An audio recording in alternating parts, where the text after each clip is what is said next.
Salut à tous, on se retrouve aujourd'hui pour parler du Paris Saint-Germain ce mercredi 8 janvier. On commence tout d'abord avec le programme de l'équipe pour les prochains matchs. N'oubliez pas qu'on a J-4 avant la prochaine rencontre qui sera un match à domicile au Parc des Princes contre l'AS Saint-Etienne où le PSG présentera son trophée des champions remporté.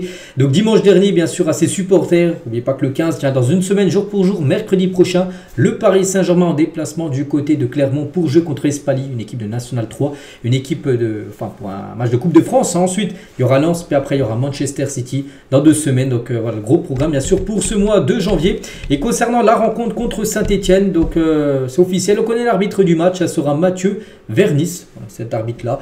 Donc, les 15 premières minutes de l'entraînement de samedi à 11 h seront ouverts aux médias, on peut dire. Donc, la conférence de presse de Luis Enrique aura lieu samedi à 13 h, la veille, bien sûr, du match. Et la rencontre aura lieu dimanche, donc dimanche 12 janvier à 21 h sur la plateforme DAZN. Toujours tiens avec Luis Enrique. On apprend aujourd'hui d'après Tanzi Loïc, quelqu'un qui travaille sur RMC, donc Luis Enrique est très froid avec les joueurs sur lesquels il ne compte plus. Bon, je sais pas, tiens, des joueurs, j'en sais rien, comme Randal Colomoni ou Milan Skriniar. En gros, il est très froid avec ces joueurs-là. Il leur parle pratiquement plus du tout. Il n'hésite pas à leur dire en milieu de saison qu'il ne veut plus d'eux. Il les invite à aller voir Campos, directeur sportif Campos, celui qui gère le recrutement, tout ça. En gros, ils vont voir Campos pour partir, en gros. Parfois, il ne leur dit juste rien. Voilà, donc quand il met quelqu'un de côté, il en a mis quand même pas mal de joueurs de côté. Vraiment, il snob totalement le joueur. Voilà, Luis Enrique, c'est sa façon de faire, tout simplement. Et Luis Enrique et Campos ne souhaitent pas avoir un effectif qui dépasse 35 joueurs du côté de Paris. Donc, 2 raisons, de la place pour les jeunes, bien sûr, et avoir une bonne cohésion de groupe. Pour recruter un défenseur, il faudra le départ de Skriniar, idem en attaque pour Randal Colomoni. Donc, voilà. Après, bon, c'est vrai qu'aujourd'hui, on est le 8. Pour l'instant, il n'y a toujours pas eu d'arrivée ni de départ. Mais on pense voilà, que le PSG va bien se passer des choses là, dans les prochains jours. Il reste encore pas mal de jours de mercato. Et concernant un départ quand même qui est vraiment là, c'est peut-être le premier qui va être fait, les gars, c'est celui de Skriniar. Départ imminent d'après l'équipe. Selon toute vraisemblance, le défenseur slovaque devrait choisir son nouveau club avant la fin de la semaine. Donc on est quel jour? On est mercredi. Fin de semaine, c'est dimanche, donc voilà. Dans 4 jours, normalement, les gars, et le départ de Skriniar sera acté. Donc le Galatasaray, Tottenham, Aston Villa et le Napoli sont des destinations possibles. Le transfert se fera sous forme de prêt, tout simplement, voilà, concernant Milan Skriniar. Donc Campos reste persuadé que le Slovaque avait sa place à Paris. Voilà, c'est Luis Campos qui pensait ça, parce que c'est Luis Campos qui l'a fait venir. Donc lui, il pense que c'est un échec, parce que tu fais venir un joueur. Et en gros, il ne joue pas, mais c'est Luis Enrique le coach, c'est pas Luis Campos. Donc voilà. Après, ça sent la fin d'aventure là imminente pour Skriniar. Et concernant Randal Colomoni, donc le PSG veut un prêt avec obligation d'achat cet hiver pour Randal Colomoni. Voilà, donc après bon, il y aura une grosse somme d'argent perdue sur Randal Colomoni. Bon bref, plusieurs clubs intéressés, Tottenham, Leipzig, Manchester United, la Juve, Aston Villa sont tous intéressés. Monaco est parti en raison de l'obligation d'achat demandée par Paris, parce que le PSG, comme j'ai dit, ils veulent le prêter, mais avec une option d'achat obligatoire.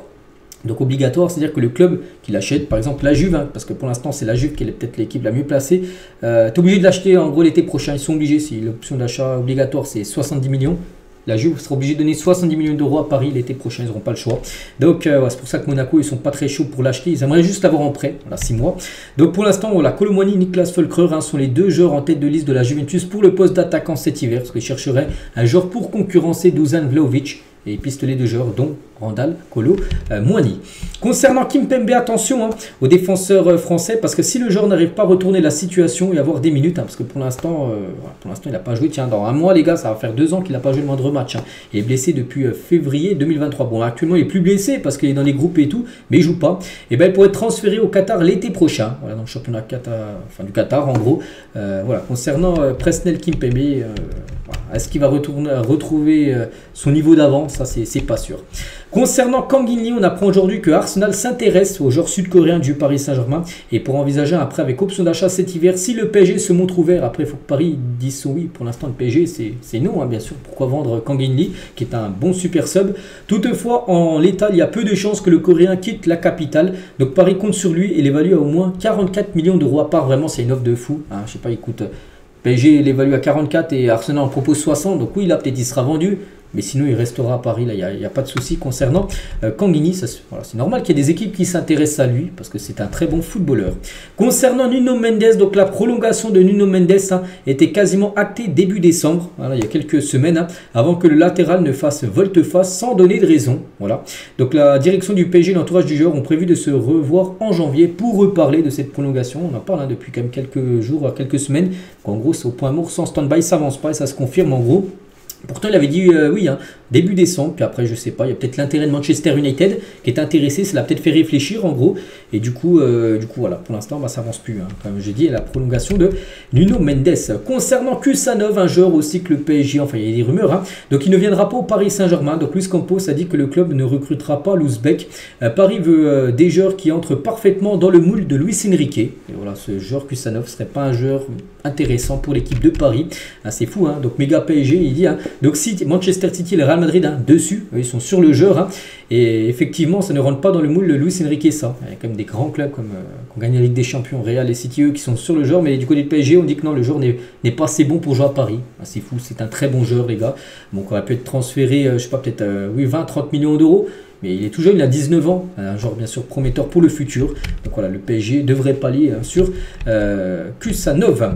Concernant Zabarny, donc c'est un joueur défenseur ukrainien du Bournemouth, ne veut pas rejoindre le PSG. Pourtant Paris est un peu intéressé, parce que le PSG aimerait avoir un défenseur pour remplacer Skriniar s'il vient à partir. Donc il y a des noms, comme j'ai dit, avec Kusanov. Donc Paris ne va pas sur lui, il y a lui aussi. Donc l'Ukrainien craint les frictions avec Safonov, vu que Safonov est russe et lui est ukrainien. Vous savez ce qui se passe entre les deux pays, donc c'est pour ça. Il ne veut pas rejoindre le PSG à cause de ça, en gros. Donc Paris a même pensé à vendre le gardien russe pour recruter le défenseur. Luis Enrique est fan du joueur. Voilà, d'après Tanzi Loïc, comme j'ai dit, quelqu'un qui travaille sur RMC, qui est pourtant fiable. Donc oui, ça se peut, mais le joueur ne veut pas venir parce qu'il y a Safonov au club. Leipzig veut, concernant Xavi Simons, joueur de Paris, n'oubliez pas que Paris le vendra l'été prochain. Donc Leipzig, le club où il a été prêté pour la deuxième année, là d'affilée, veut absolument l'acheter et l'avoir à 100%. Et pour cela, il a bien été vendu l'été dernier. Bref, l'été prochain sera décisif pour l'avenir du Néerlandais au PSG. Après Paris, ils vont le vendre l'été prochain, mais ça sera au moins 80 millions d'euros qu'il faudra récupérer l'équipe parisienne. Il n'y aura pas de... Paris ne va pas brader tout simplement Xavi Simons pour faire plaisir à Leipzig. Luis Campos continue à prospecter des attaquants. Il a effectué plusieurs réunions avec des agents. Luis Enrique, lui, veut putain d'ailier gauche. Il y a Luis Campos, lui qui donne des noms, par exemple des Gyökeres. Il propose ce nom à Luis Enrique, mais Enrique n'en veut pas. Lui veut un ailier gauche. Gyökeres ne correspond pas au profil technique d'Enrique. Ce genre a besoin de temps pour se retourner ou faire un contrôle correct. Ce qui se dit actuellement sur Gyökeres.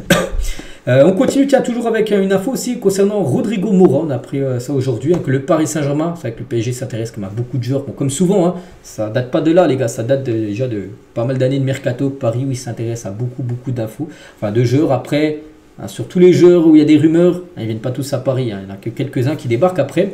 Et Paris s'intéresse à ce jeune Rodrigo Mora pour l'été prochain. Aucune offre ferme n'a été faite pour le moment, mais Luis Campos a commencé à démarcher l'entourage du jeune portugais de 17 ans. Voilà, ce jeune Rodrigo Mora. Et on finit, tiens les gars, avec juste quelques questions-réponses sur PSG Inside Actu. Voilà, donc en gros il a répondu, puis voilà, je vais vous dire ce qu'il a dit. Donc Nkunku et Rashford au PSG cet hiver, est-ce possible? Donc lui il a dit, oui le PSG est en discussion avancée pour recruter Nkunku malgré ce qui a été dit par Tanzi Loïc et Rashford cet hiver. Donc les deux joueurs ont exprimé leur intérêt pour rejoindre le club en raison de son projet ambitieux. Si tout se passe bien, nous pourrions voir un des deux joueurs sous le maillot parisien très bientôt, soit Nkunku, soit Rashford. Voilà, deux joueurs qui pourraient partir de leur club, ce que je joue très peu. Mais sincèrement, je ne pense pas les deux qui viendraient. Le coach acceptait Nkunku, mais pas pour Rashford, j'en ai aucune idée. Voilà, donc c'est vrai que les deux là, tu me proposes les deux, moi je préférais Christopher Nkunku à Rashford. On verra. Donc Seny Mailu va-t-il partir ou rester? Donc Mailu devrait finalement rester au PSG cet hiver. Le club a reçu des propositions, mais n'ayant pas recruté à son poste. Pour le moment, pas de départ, ça pourrait changer d'ici la fin du mercato. Le retour de Lucas Hernandez change-t-il les plans du PSG en défense? Le retour de Lucas Hernandez pourrait modifier les plans défensifs du PSG. Sa polyvalence et son expérience ajoutent une nouvelle profondeur à la défense. Que dire de Diomande, Inacio, Arrojo et comment dire, Silva, donc défenseur du Benfica, hein. Il a dit, hein, le PSG suit ses 4 défenseurs avec attention. Diomande est apprécié, mais pour l'été prochain, Inacio a des préférences pour l'Angleterre, Arrojo est la préférence de cet hiver et Silva est intransférable cet hiver, le défenseur du Benfica. Une autre question, tiens, bon, que se passe-t-il avec Gabriel concernant l'entraîneur du PSG féminin, c'est pour quand? Donc il a dit Gabriel pourrait quitter son poste d'entraîneur de l'équipe féminine. Dans les semaines à venir, je sais que le club s'active déjà à la recherche d'un remplaçant pour l'équipe féminine qui pourra relancer l'équipe après une première partie de saison décevante. N'oubliez pas qu'elles n'ont pas réussi à se qualifier pour la Ligue des Champions, ils ont perdu en barrage. Une autre question, tiens, la 6e, Nico Williams est-il possible cet hiver et en contact avec son clan? Des discussions non officielles ont eu lieu entre le clan Williams et les dirigeants parisiens. Désolé, laissez entendre qu'un transfert pourrait se concrétiser. Paris devra payer sa clause. Il a une clause à 58 millions d'euros. Après, il ne partira pas cet hiver de Bilbao l'été prochain. L'été dernier, déjà le PSG est intéressé. Donc l'été prochain, le PSG essaiera de nouveau concernant Nico Williams. Hein, c'est un ailier gauche. C'est un choix bien sûr de Luis Enrique de prendre un ailier gauche. Hein. QS9 de Lens, il y a-t-il moyen? Non, j'ai toujours dit que le PSG n'était pas intéressé. Et dernière question, on finit avec ça. Kimpembe va-t-il rester cet hiver? Kimpembe devrait rester au sein du club hein, cet hiver, malgré quelques rumeurs d'un départ potentiel vers la Première Ligue. Donc lors des derniers jours de mercato, mais il devrait bien rester. Et l'été prochain, là, il y a des chances qu'il part. Hein. Les rumeurs sur John Duran, donc l'attaque colombien d'Aston Villa, sont-elles fondées? Oui et non. Les rumeurs concernant Duran sont fondées, mais pour le moment, ça n'a pas été plus loin. Quelles sont les nouvelles concernant le nouveau stade? Est-ce que ça avance, hein, bien sûr, ce stade que le PSG, bien sûr, aimerait construire. Hein. Le projet du nouveau stade avance lentement, mais sûrement. Paris s'est déplacé sur plusieurs sites et la direction parisienne va sûrement prendre des décisions cette année. Voilà, pour bouger les choses, hein, parce que n'oubliez pas que l'objectif est hein, toujours quitter le Parc des Princes. Et pour finir, hein, les gars, 11e et dernière question, quels seront ton mercato réaliste cet hiver? Mon mercato réaliste inclurait un attaquant comme Rashford ou Nkunku, ou un arrière comme De Kuyper, hein, ainsi qu'un défenseur prometteur tel que Arrojo ou Diomande, afin d'apporter plus de profondeur dans chaque ligne de l'équipe. Et je souhaite un buteur comme Jonathan David ou Semit, hein, en attendant mieux cet été. Donc voilà, quelques questions-réponses hein, sur PSG Inside Actu, de temps en temps où je vous relis bien sûr. Ces infos, ces infos tout simplement sur le Paris Saint-Germain. Donc voilà les gars, on finit avec ça aujourd'hui. J'espère que ça vous a plu. On se retrouve demain jeudi les gars. Il y aura peut-être des premières infos concernant le match hein, contre Saint-Etienne prévu dimanche. Allez, je vous laisse, je vous souhaite une très bonne journée et à demain.